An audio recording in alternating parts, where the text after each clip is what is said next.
Gay, Bisexual and Transgender Pride Month. And joining us on set, we have Judge Helen Whitener. And this morning I was asking her to make sure I get the protocols right. She's attached to the U.S. justice system, and she has Caribbean roots, and actually she was born and raised in Trinidad and Tobago, ascended her way all into the U.S. justice system. Judge, good morning. How are you? Good morning. It's a pleasure to be here, and thank you for having me.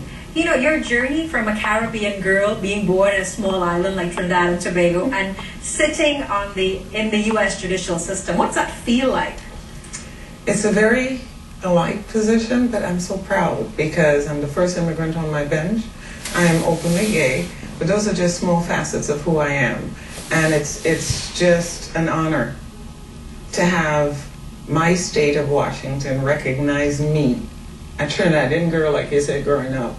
And the work that I've done and accomplished, I'm just honored and humbled by the whole process. You know, when you talk about being honored and humble, when I read your bio, you know, so you look at the fact of all of this universities, University of New York, and also looking at law school. You also worked in terms of a prosecutor, also looking at the fact that you worked a number of places. Your decision to actually move up to the judicial system, what was that impetus? Did you decide, because you know in Trinidad it's a little different, but we have a different judicial system, but why did you decide to say, okay, I'm going to exit law now and actually sit on the judicial system? Well, it wasn't my choice. It's the governor of the state of Washington who appointed me to this position.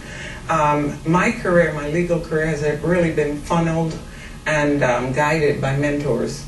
And that's why it was so important for me to come back to Trinidad and Tobago when I was asked by the U.S. Embassy, because youths and young individuals and older individuals need to see the potential of Trinidad and Tobagonians, as we say, you know, abroad. Our education system here is excellent, and I am an example of that, and I'm proud. Definitely being recognized and moving up. Now, you're here as a part of this initiative to raise awareness. Correct. And, you know, off camera we were having the discussion. I mean, we're not known as hate crimes in any way. So there is a huge LGBT community, and I think everyone would be a little ignorant to our society if they don't admit that. But it's not something that we talk about. It's Correct. not a conversation that we're going to have. How do you really overcome that? Because you're from Trinidad, so you know the cultural barriers that we're facing. How do we overcome that? Well, first of all, we need to have the conversation, and that's what is happening with me, which I think is wonderful. Whatever side you're on, the conversation is occurring. What needs to happen, however, is people need to see us and understand that there is nothing different about us. Just because you happen to know one small facet of who we are does not change the fact that we are law-abiding citizens.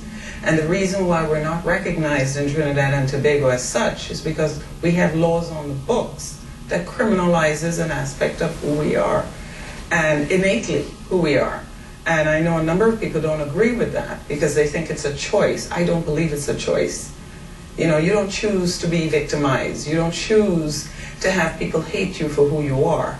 So I think if we get rid of these archaic laws and start seeing and respecting people, things will move forward, because those on the fringes that you talked about, they can come out and be proud of really who they are. Now, you know, we talk about those on the fringes. No, and I was also telling you off air that no member of our society holding any prominent position has ever said or identified with the LGBT community, even though they are openly gay. And you would know, okay, but it's just not, they just don't embrace that to say, let me become a champion, or to be even identified with breaking that barrier.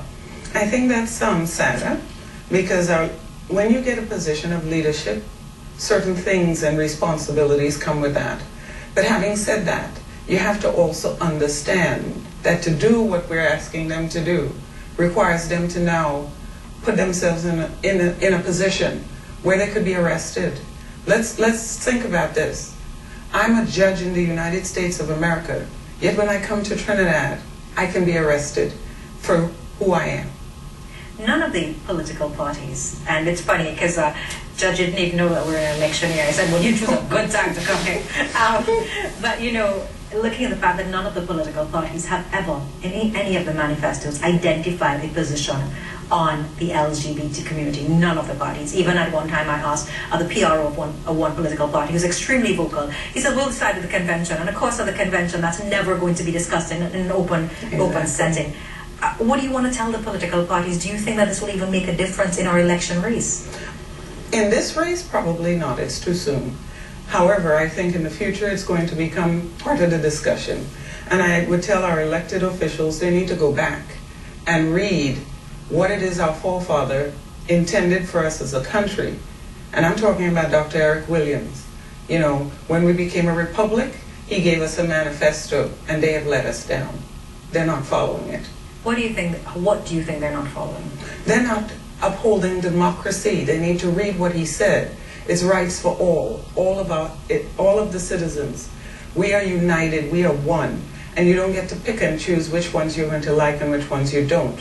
The laws that are in place do not promote that. And some people say, well, you know, this is how it is. Times change, the laws change to accommodate times, and it's so interesting that here we are two women. I am of African descent, you're of East Indian descent, and our forefathers, mine was a slave, yours was an indentured servant, and yet here we sit free. So the laws can be changed. You know, homosexuality is still illegal according to the laws in our country. And you're asking the political parties to touch that. You're from Trinidad and Tobago, so the religious bodies are a huge lobbying group. And then an election year, Judge, no one is going to say, I'm going to isolate this. I'm going to isolate, and I can't even say it's the Christian vote. No religious leader is going to, whether it be Muslim or Hindu or of a Christian-based faith, they're going to say, let's address this. And I agree. Not this year. I don't see it happening. I believe election is, what, next month? September. I don't see that happening. But over time, I see those religious leaders understanding, again, what our forefathers said. You have the right to have your religion or not have a religion. Go back to our forefather and see what he says. He says you can have your beliefs. What you don't have the right to do is impose your beliefs on all the other citizens. That's why we have Hindus, Christians, Buddhists, atheists, you name it, we have it. You know, when you come back to Trinidad now, and this is all part of the LGBT Awareness Month, and you're having this discussion, did you ever think that maybe 10 years ago you can come to Trinidad and have this discussion? No, that's why I know we've made progress. There's a lot more to be done. You know, as we said, must be realistic. This is an election year. No one is going to touch this topic, and no member of the LGBT community in terms of holding a prominent position, because those who do that, you know, they really go up against a lot to come out and say this is what our young men and women face in terms of discrimination. But no, I guess, public official has ever come out and said, I am the first openly gay member of parliament. I'm the first openly gay member of the judiciary. What do you want to tell those people and what they have, their role in understanding that we must be the society this morning? I think it comes down to remembering your oath as a judicial officer, remembering your oath as a public servant. You have a right to represent all of your citizens. All of your citizens, and that includes me. You cannot be proud of part of me, you need to be proud of all of me. And I'm a Trinidadian. She is of Trinidad and Tobago soil. And also, quickly before we wrap, I know that it's National Caribbean American Heritage. Yes. So we're celebrating in June 2005, the House of Representatives unanimously recognized the significance of Caribbean people and their descendants in the history and culture shaping the US of A. And on February 14, 2006, the resolution similarly passed in Senate, and really is culminating a two-way bipartisan and bicameral effort. So what are we celebrating, and why are we celebrating? Why are we so proud? I mean, you're sitting here as a Trini girl who's influencing the judicial system in the U.S. So your closing comments, Judge. I just ask people to start thinking beyond their own personal beliefs about human rights. Start seeing each other as humans, and let's start respecting each other's choices, if that's what you call it, each other's rights, and each other's as individuals. That's all I ask. Understanding that we have to respect each other's rights and moving forward. We take a short break, and when we come back, we're going to tell you a little bit about Tobago's autonomy. Stay with us.